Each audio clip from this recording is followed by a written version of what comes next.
నమస్తే. నేను విచారి అక్షర మీడియాకు స్వాగతం.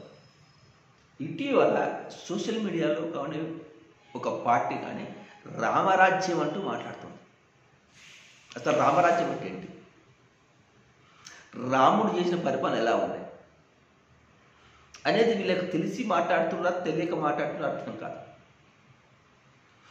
ఒక దోబి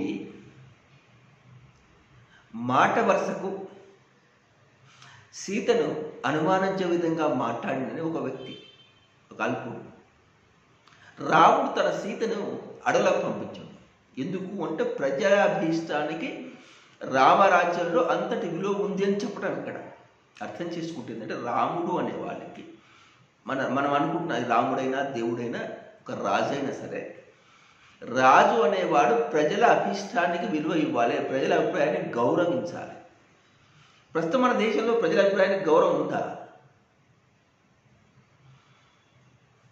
ఈ ప్రస్తుతం అధికారంలో ఉన్న బీజేపీ పార్టీకి సంబంధించిన సోషల్ మీడియా గ్రూపులు ఎవరైనా కేంద్ర ప్రభుత్వాన్ని మోదీనో ప్రశ్నిస్తే ఇవి ఇది ఆకాశ రంపాలు, ఇది కంప లెక్క మీద పడిపోయి బూతులు మాట్లాడి వాడిని వ్యక్తిత్వాన్ని హననం చేసే ప్రయత్నం చేస్తారు. దీన్ని రామరాజ్యం అంటారా? స్వేచ్ఛ అంటే అదేనా? అంటే రామరాజ్యం అంటే ఏంది? రాముడు చేసిన లాంటి పరిపాలన. రాముడు చేసిన పరిపాలన ఏంటంటే చివరికి ఒక దోబికి కూడా విలువిచ్చాడు. ఇవాళ ఇస్తున్నారా? ఇవాళ జరుగుతుందా దేశంలో?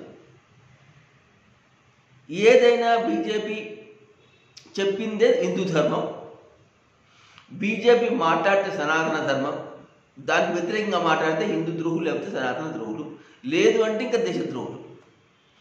చివరికి దేశంలో ఒక దేవుణ్ణి అడ్డం పెట్టుకొని, ఒక ధర్మాన్ని అడ్డం పెట్టుకొని, ఒక మతాన్ని అడ్డం పెట్టుకొని రాజకీయం చేసే పరిస్థితులు ఉన్నాయి.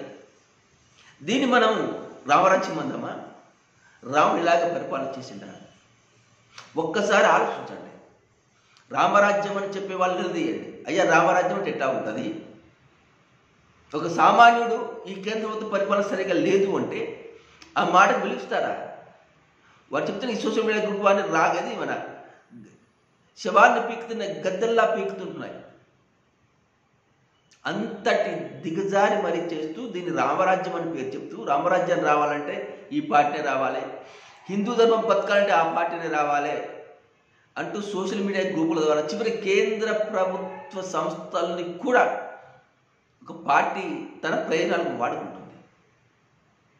ఇంతటి దయనీయ పరిస్థితుల్లో దేశంలో పరిపాలన ఉంటే రామరాజ్యం కావాలని పలానా పార్టీ రావాలి, పలానా నాయకుడే కావాలి అని చెప్పుకుంటున్నామంటే మనం ఎంతగా దిగజారిపోయినామో మన పరిస్థితి ఏంటో ఒకసారి అర్థం చేసుకోవాలి.